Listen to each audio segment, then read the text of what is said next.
Hello, hello, and welcome. I'm Jennifer Regular from Lighting the Path, where I align visionaries and those at a crossroads with clarity, direction, and purpose.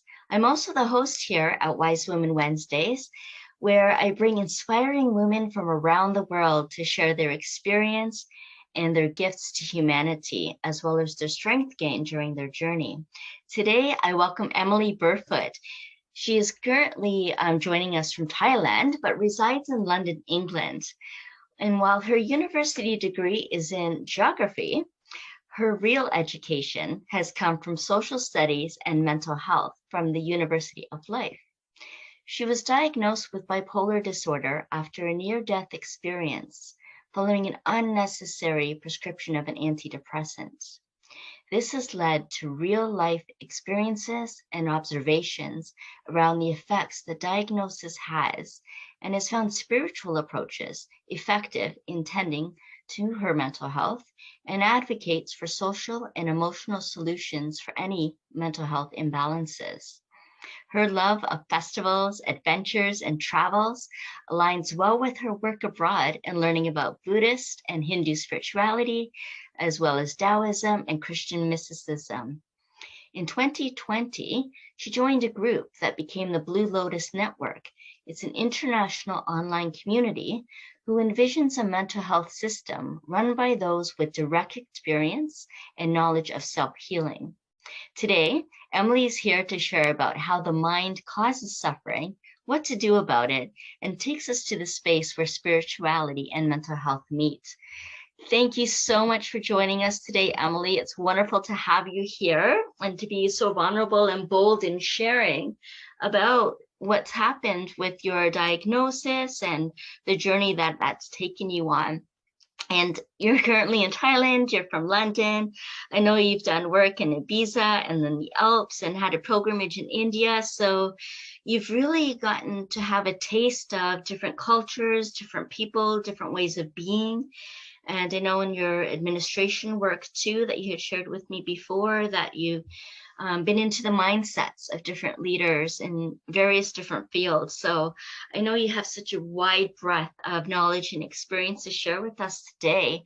And I'm interested to hear in what ignited this passion of mental health and the spiritual approaches towards that for you. Are you ready to share with that?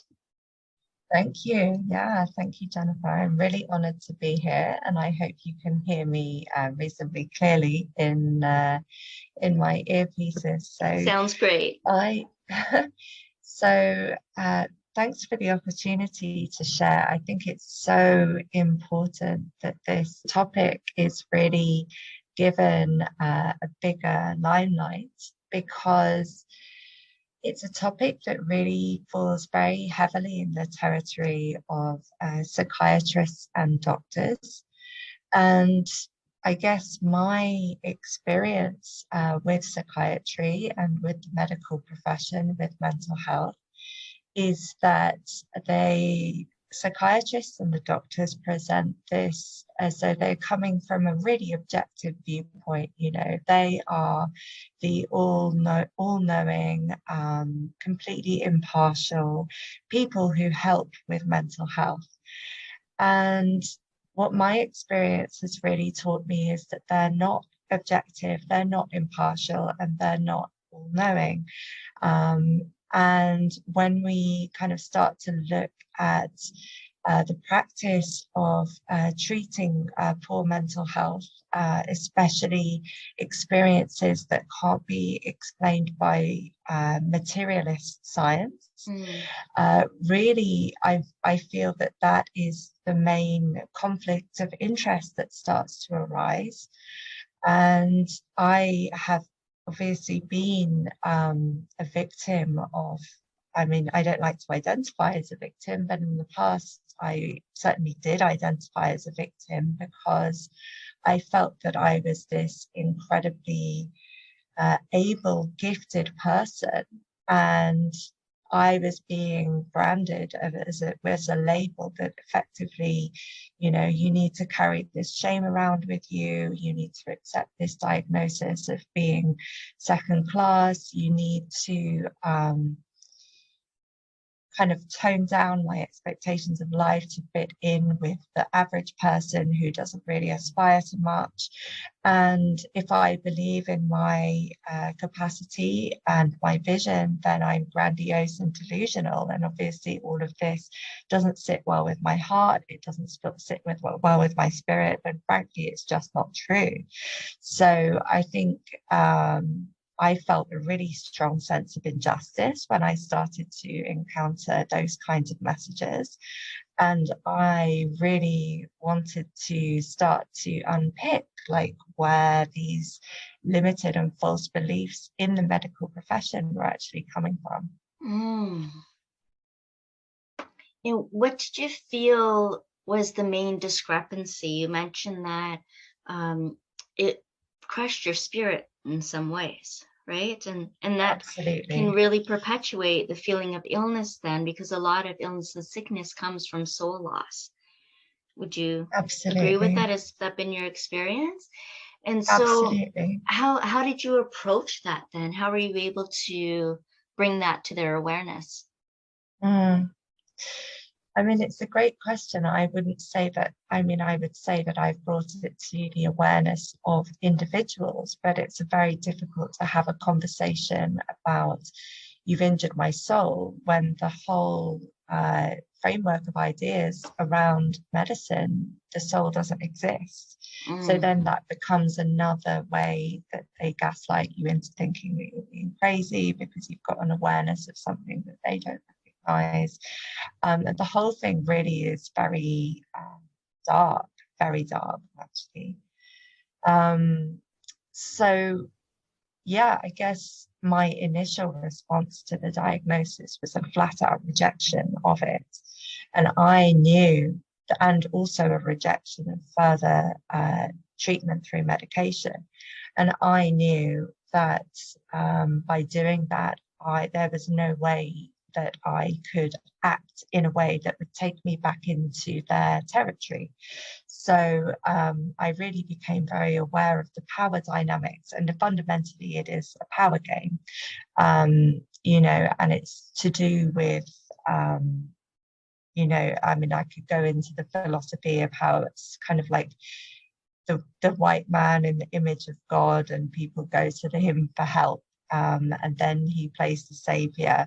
And so it's really involved, my healing has really involved a complete transcendence of that dynamic where I can't afford to ever lose control of my being, no matter how alternative my viewpoint might spontaneously become, because I've got a lot of awareness of other realities, other dimensions, other parts of my being. And essentially my healing came down to a culture of secrecy within myself, where essentially I couldn't share my true emotional reactions, I couldn't share my true cognizant reactions. And I just couldn't share myself. So I was eventually literally squashed into this very small space where I was only allowed to occupy the 3D reality that they recognized. So it really was horrendous. But I'm really happy to say that I am leaving the you know, the feelings of being wronged behind, and really moving now into the educational aspect of what I wanted to communicate. You know, for example, quantum physics has proven that, well, I mean, the theories around quantum physics and have shown that, you know, there could be up to 11 or 12 dimensions, and this theory just hasn't made it into medicine. Why? Why is nobody asking those questions about the intersection of new science and medicine? And yeah, I mean, I think it comes down to how medicine is so closely integrated into the social and political structures that keep the current world order alive. And really, I mean, initially I was very naive. I thought, well, if I can just find the person who makes psychiatric policy and explain, well, this is the logical and philosophical argument as to why your practices don't have any evidence base or any currency, that they would listen and go, oh, right, okay, yeah, we can update our ideas according to what you're saying. But I very quickly became aware that A, there is no one person making those decisions, and B, the people who have custody of those decisions really are incredibly deaf to new ideas. So I've been forced to go about my communication in a very roundabout way. And I'm very grateful now to be really part of a movement of the upgrade in these ideas as we kind of birth the new earth, to use a phrase which is kind of coined by one of my colleagues, Catherine Lucas, who's done a lot of work in discussing the phenomenon of spiritual emergency. Which is what I would say I've been through. And it is different from mental illness. And I'd say the main difference is that there's an intention to help as opposed to an intention to harm. And I would say that the people who are interacting with people in a spiritual emergency are so terrified of what's not predictable and what's unknown that they can't recognize that intention to help. And they don't have the qualification of the presence that's needed to hold the space that's for somebody who's going through such a profoundly traumatic and transformational experience. So yeah, I mean, I feel like I've gone on a bit of a tangent, but these are all sort of relevant themes to kind of what I'm doing. And yeah, I'd love to see more recognition of the spiritual and the interdimensional in mental health, because I find it all so relevant. Absolutely. And I find it's so relevant for each of us to free our spirit to direct the life that we are meant to live, and to engage in spiritual wellness, which is essentially devoting our life to what we're most about. And I see that's what you're doing, Emily, is that you're devoting your life to what you're most about, what keeps you spiritually well. And you've been able to courageously break away from the medical system that was trying to hold you in to this diagnosis, and then be able to learn from others through books and travels and speaking with other people and gathering with like minds, found a new way to be in the world. Right. And you mentioned about spiritual emergency. So can you share more about that, what that looks like, so people can learn to understand or identify with that? Wow, yeah, what a great question. So spiritual emergency, I would say I've probably had about 5 or 6 very acute crisis periods of spiritual emergency. And it really is a moment where and this, I guess one of the I mean, it's different for every single person. That's the first thing to say. There are as many ways to have a spiritual emergency as there are people to experience it. But the common thread is really a collapsing of a lot of old belief structures, and a recognition that what we knew before was not wrong, but subjective and connected to a certain reference point. And in a spiritual emergency, the consciousness goes beyond any reference point and sort of merges with universal consciousness. And at this point, it's very chaotic, and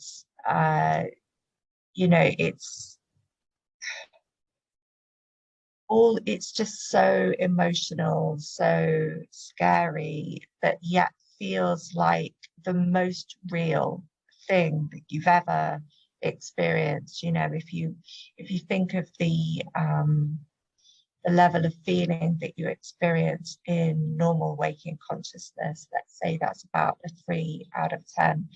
The level of realness that you would feel in a spiritual emergency is like 11 out of 10. And that also is again it's just taking us outside the confines of normal waking consciousness and opening up to new ideas and new parallels. You know, you can see lots of patterns at the same time.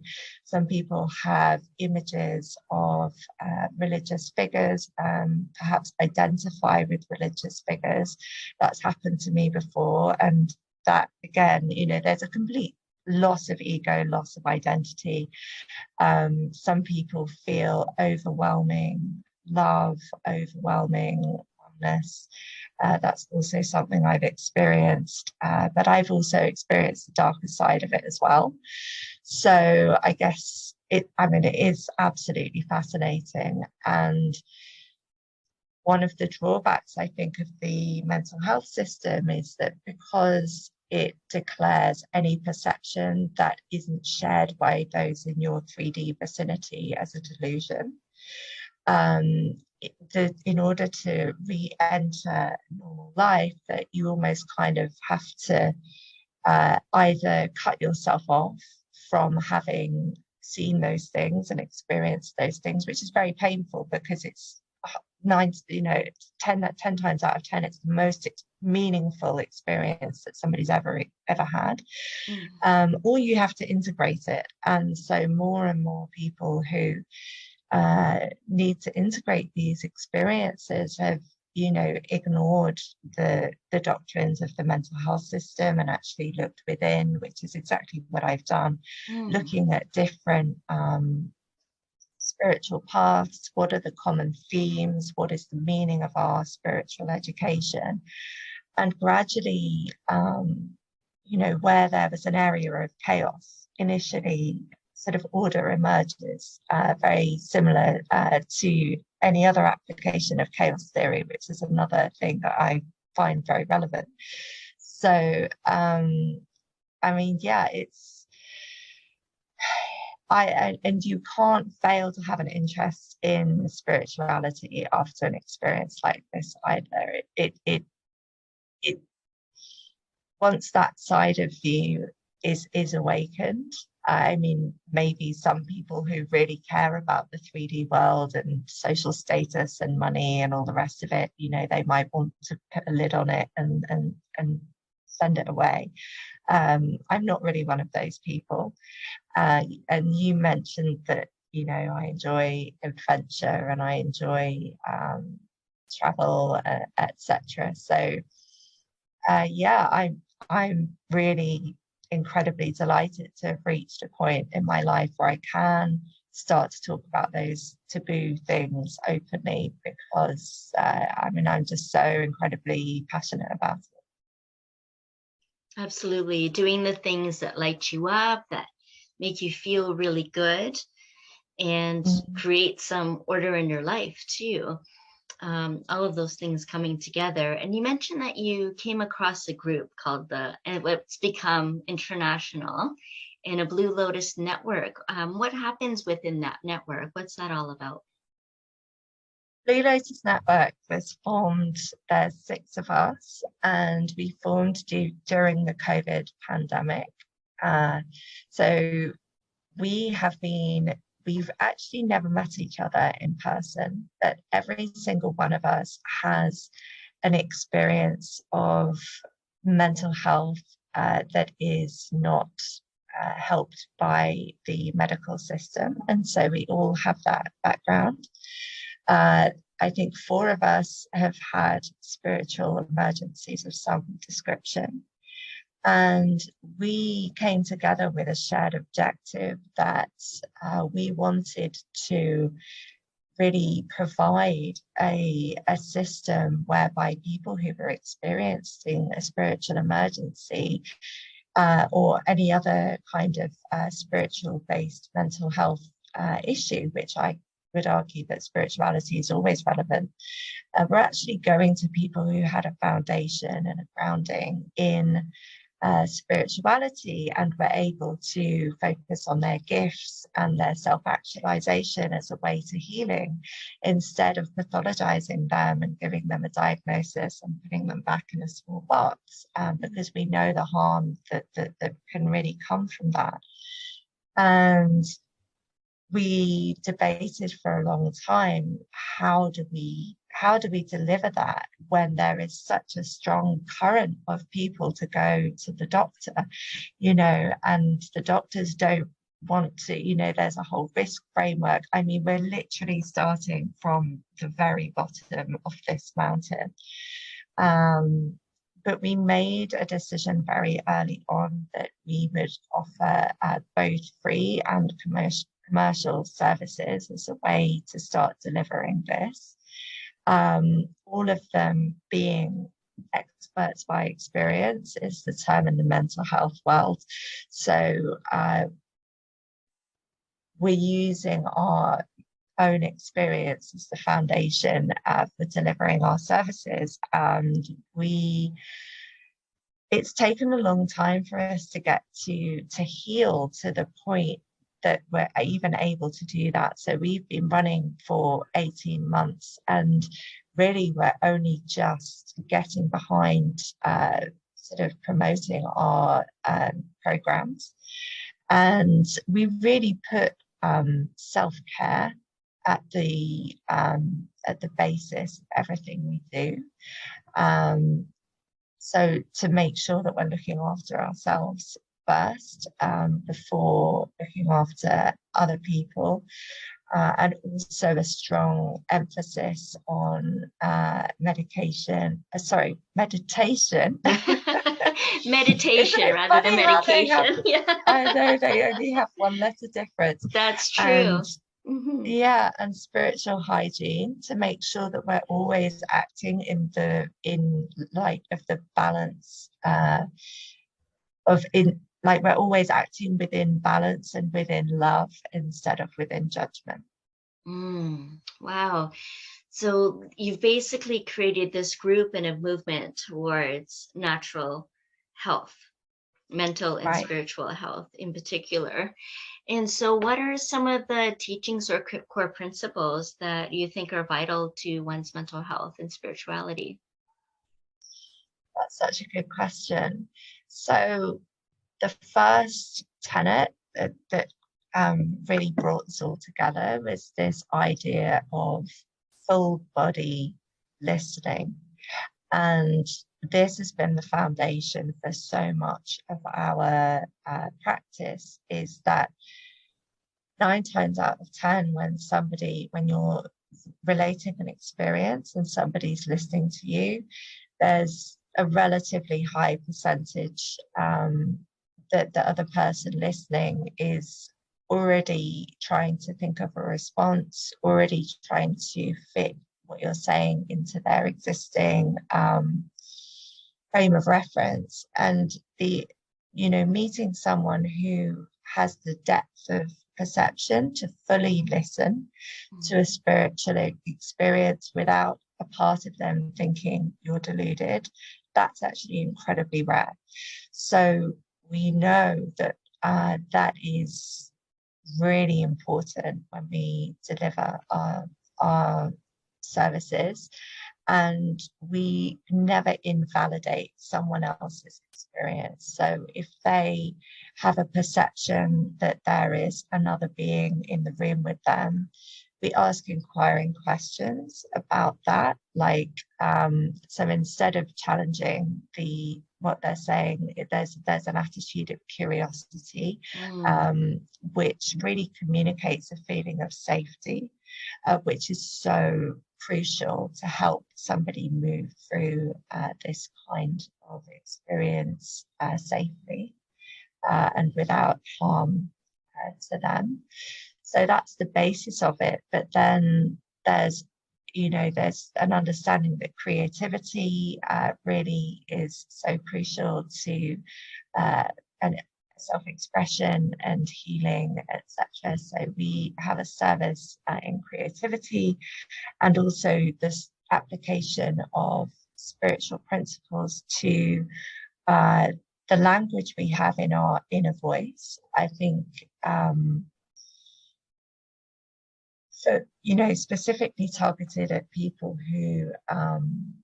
whose inner voice is a very large part of their experience, really augmenting the tone and language of that voice to be incredibly kind and compassionate, so that somebody has a very sort of light state of being in the mind. Wow.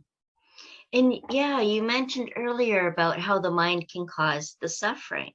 And so what can we do about that? You're saying that we can lighten up our mind by the way that we think, about toning this inner voices? Absolutely. I would say in my own experience, because I meditated on my mind for a long time as part of my healing, and what I discovered was that, at a lot of different layers of the subconscious, there was a very hostile and, almost someone cracking the whip at every single layer. So it was a process of going down to each layer and just sort of gently taming that whip. And I guess it would manifest as, you very like self-blame, self-criticism, or even blame of others, using very harsh language, or just that intention to punish. I think that is the psychological harm that we need to overcome, and it really comes from this idea that as we take our awareness into different areas of the subconscious, we can actually re-engineer it from this sort of judgmental, pain-inducing voice to this very patient, calm teacher who's like, okay, so that didn't go exactly as you wanted, but you've got some more time. And if you need to have a day off and have a self-care day, that's okay. The world's going to carry on spinning, so really cutting all of ourselves a really long leash, accepting the complexity of what we're doing to change these patterns, and then really embodying the result of that by not acting out this persecutory behavior with others. Wow. So really embodying courage and curiosity and compassion and self-love and nurturing yourself. Yeah. I mean, I know there's so many people out there who believe that they can't take a day off. It's just, that's impossible. I can't take a day off. And we really get caught up in that belief that it's impossible to take a day off, and quite to the detriment then of our health on every level, physically, emotionally, mentally, and spiritually. And in some ways, it sounds like the Blue Lotus Network is a place where you can go to be able to integrate all of the different feelings and emotions and thoughts and beliefs that are carrying on, and to bring some consciousness to that. And so you and the other, is it all women in your network, or is there men too? We're got 5 women and 1 guy.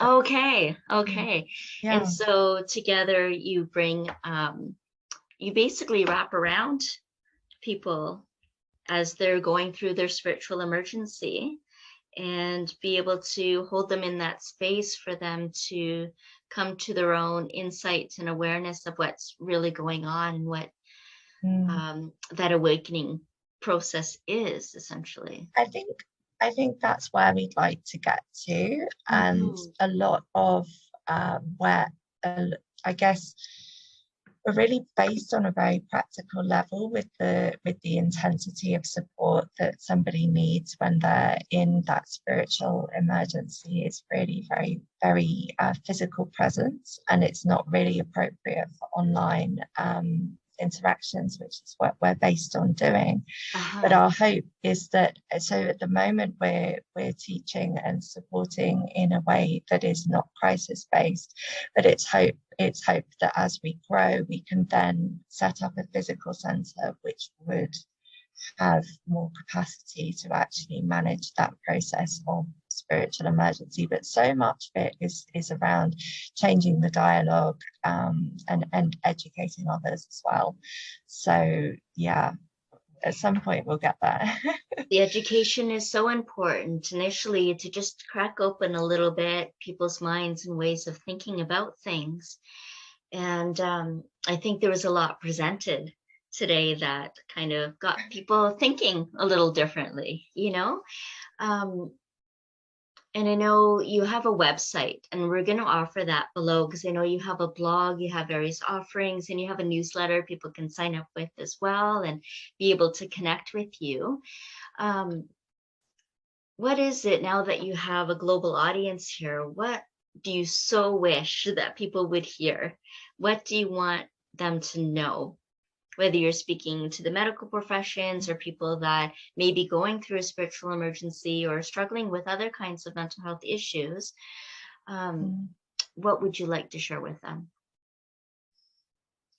I guess the main message is really that even though we're taught to believe, or we have this belief, this very strong belief that the world is fundamentally material and 3D, I just invite people to consider that that might be a partial belief, that actually there are these multidimensional worlds and people can be aware of more than one reality at the same time, and that's actually normal for a human being because we are interdimensional beings. And yeah, just invite people to open their minds to new possibilities and do their best not to persecute people who don't fit into their mold of how people should be. Yes, to treat each and every one of us with respect, reverence, and compassion, and to recognize that we're multisensory beings living in multidimensional lives. Yes. Can you share a little bit more? Doesn't have to go into great depth, but just for those that are not quite familiar with the different dimensions of reality, because you mentioned about 3D and in the quantum field of the 11th and 12th dimensions. Can you share a little bit about those dimensions and the frequencies and what you've come to know about them? Interesting. I guess, yeah, I'm not quite prepared for that question, but I guess that's okay, because I know it comes more from an inner knowing. And yeah, it's okay. Go ahead. I can continue just to say that there is a system whereby we recognize that we have a physical body, then we have an emotional body, that's another dimension, then we have a mental body, that's in another dimension, and then we have a soul or a spiritual body, which is in the next dimension. So it might not take us all the way up to 12, but that is kind of expanding outwards, and each of those dimensions has different properties, different qualities.